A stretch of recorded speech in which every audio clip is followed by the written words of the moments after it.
Saudara-saudara yang dikasihi oleh Tuhan kita Yesus Kristus, pembacaan Alkitab kita pada pagi hari ini yaitu terdapat dalam Kejadian 1 ayat 27 sampai 28 dengan perikop Alkitab berjudul Allah menciptakan langit dan bumi serta isinya.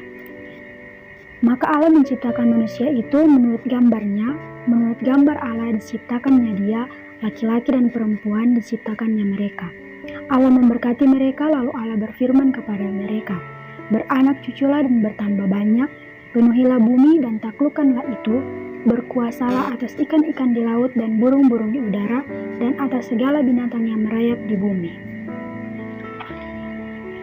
Dari pembacaan Alkitab saat ini, judul perenungan kita yang saya ambil yakni seksualitas khususnya di era milenial modern saat ini. Sudah kita ketahui bersama bahwa manusia diciptakan Allah mempunyai dua jenis kelamin yang berbeda. Alkitab dengan jelas menyatakan istilah kata seks itu merujuk kepada jenis kelamin atau identitas manusia ciptaannya, yaitu laki-laki dan perempuan. Adapun tujuan Allah menciptakan seks yakni agar manusia dapat bertambah banyak dan memenuhi bumi.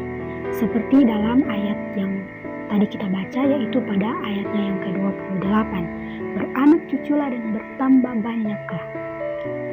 Untuk menyempurnakan, Allah melengkapi manusia dengan alat reproduksi dan emosi atau perasaan tertarik kepada lawan jenis. Tetapi hal yang harus kita ingat bahwa hubungan seks sendiri dilakukan oleh laki-laki atau perempuan di dalam ikatan pernikahan kudus, dalam kasih Allah sendiri, yaitu dalam hubungan suami dan istri, yang tujuannya untuk menghasilkan keturunan ilahi dan mencapai tujuan yang telah Tuhan berikan. Dalam 1 Korintus 3 ayat 16 dikatakan, "Tidak tahukah kamu bahwa kamu adalah bait Allah dan bahwa roh Allah diam di dalam kamu?" Maka jelas bahwa hubungan seks di luar nikah juga menodai bait Allah. Sebab tubuh kita adalah bait Allah. Dalam Matius 5 ayat 28 juga dikatakan, "Tetapi aku berkata kepadamu, setiap orang yang memandang perempuan serta menginginkannya, sudah berzina dengan dia di dalam hatinya." Dari ayat tersebut, seseorang yang sudah menikah sekalipun, apabila ia menginginkan orang lain, ia adalah orang yang berzina. Di era milenial modern sekarang ini, untuk kaum-kaum muda, khususnya mahasiswa-mahasiswa, sekarang lebih banyak berpikiran ke arah, lebih banyak kecenderungan mengetahui tentang seks bebas dibanding dengan mahasiswa-mahasiswa zaman dahulu. Itu dikarenakan perkembangan iptek, apalagi contohnya khususnya dalam bidang teknologi seperti handphone. Melalui handphone kita dapat mengakses internet serta dapat mengakses konten-konten yang bersifat negatif, khususnya seperti konten pornografi, dan ada pula film-film yang mempertontonkan, memunculkan adegan-adegan yang bersifat intim antara laki-laki dan perempuan. Semakin banyak kita berpikir tentang seks, maka semakin besar juga godaan yang akan menimpa kita. Dan jika kita kalah terhadap godaan tersebut, maka akan menimbulkan dosa. Untuk itu saat ini mari kita menelaah pandangan Alkitab tentang seks itu sendiri. Dalam pembacaan firman Tuhan kita pada saat ini, untuk ayat yang ke-27 dikatakan jelas bahwa seks adalah karunia Allah bagi pasangan suami istri. Ingat, dalam tanda kutip pasangan suami istri, pasangan yang sudah menikah. Dan dalam ayatnya yang ke-28 dikatakan bahwa seks dirancang oleh Allah agar manusia dapat melahirkan keturunan. Saudara-saudaraku yang kekasih, hal yang mendasari atau hal yang mendorong saya mengambil topik tentang seksualitas ini sendiri, yakni karena banyak pertanyaan yang muncul mengenai seksualitas itu sendiri. Dan salah satunya yang menurut saya sangat ingin saya telaah jawabannya, yaitu pertanyaan anak-anak milenial di era modern sekarang ini. Pertanyaan yang kerap muncul yaitu seperti ini: jika ada anak muda yang memiliki pikiran bahwa tindakan seks boleh dilakukan dengan orang yang dianggapnya pasti akan menjadi pasangan hidupnya, tetapi mereka masih pacaran, apakah hal itu bisa dibenarkan atau tidak?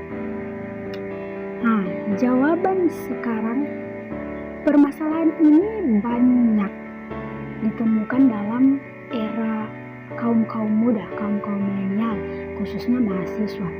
Banyak mahasiswa yang berpikiran sempit seperti itu. Apakah hal itu bisa dibenarkan? Tentu jawabannya tidak. Tidak sama sekali. Demikian jawaban itu, hubungan seks di luar nikah tidak dikehendaki oleh Tuhan. Sekali lagi, hubungan seks di luar nikah tidak dikehendaki oleh Allah. Pacaran dalam kutip di luar nikah berarti itu sangat tidak dibenarkan. Sekalipun seseorang beranggapan bahwa pasangan yang sekarang pasti akan menjadi pasangan seumur hidupnya, karena seks yang dilakukan sebelum menikah dan seks yang dilakukan setelah menikah berbeda pengertiannya. Orang yang melakukan seks di luar nikah pasti memiliki iman yang tidak sehat dan bukan anak-anak Allah. Jika seseorang sudah terlanjur melakukan hal tersebut, maka haruslah ia memohon ampun kepada Tuhan serta bertobat. Jangan pernah takut untuk memohon ampun kepada Tuhan. Tuhan kita adalah Tuhan yang pengasih dan pengampun. Sekalipun dunia membencimu, tetapi Tuhan akan tetap mengangkatmu. Sekalipun sebesar apapun dosamu, tetapi Tuhan akan mengampunimu. Ingat, kelak, walaupun Tuhan telah mengampunimu, tetapi kelak di kemudian hari, engkau harus mempertanggungjawabkan apa yang telah engkau perbuat di hadapannya secara langsung. Perlu kita ingat bahwa tubuh kita adalah tubuh untuk Tuhan, bukan untuk manusia. Tubuh kita adalah bait Allah, bukan untuk pemuas seksualitas atau percabulan. Seksualitas atau percabulan menimbulkan dosa dan Tuhan menghukum orang-orang yang melakukannya. Seksualitas atau percabulan adalah perbuatan daging, seperti dalam Galatia 5 ayat 19 berkata, perbuatan daging telah nyata, yaitu percabulan, kecemaran, hawa nafsu, dan selanjutnya.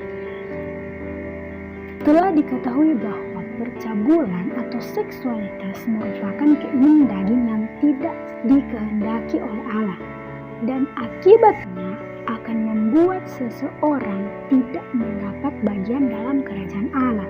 Pada ayatnya yang ke-21 dikatakan, kedengkian, kemabukan, pesta pora, dan sebagainya, terhadap semuanya itu kuperingatkan kamu seperti yang telah kubuat dahulu, bahwa barang Barang siapa melakukan hal yang demikian, ia tidak akan mendapat bagian dalam kerajaan Allah.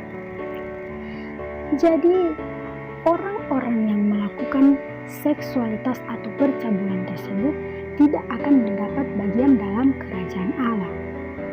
Untuk itu, saudara-saudaraku, sekali lagi saya mengingatkan dan menegaskan kepada saudara-saudara sekalian bahwa matikanlah segala keinginan duniawi yang membuat kita jauh daripada Tuhan dan yang menimbulkan murka Allah. Persembahkanlah tubuhmu untuk kemuliaan nama Tuhan, bukan untuk pemuas seksualitas semata. Jika kita mampu mengatasi pribadi kehidupan kita serta seksualitas kita sendiri, maka hal yang penting, upah yang akan kita dapatkan yaitu kerajaan sorga, serta kita akan dijauhi dari murka Allah, menjauhi pencobaan, menjauhi penyimpangan-penyimpangan yang dapat ditimbulkan melalui seksualitas itu sendiri. Karena itu, marilah kita menjaga tubuh kita untuk kemuliaan Tuhan. Menjaga pikiran kita agar tidak dicobai oleh cobaan seksualitas. Berbahagialah orang yang mendengarkan dan mempraktekannya dalam kehidupan sehari-hari. Tuhan Yesus memberkati kita semua. Shalom.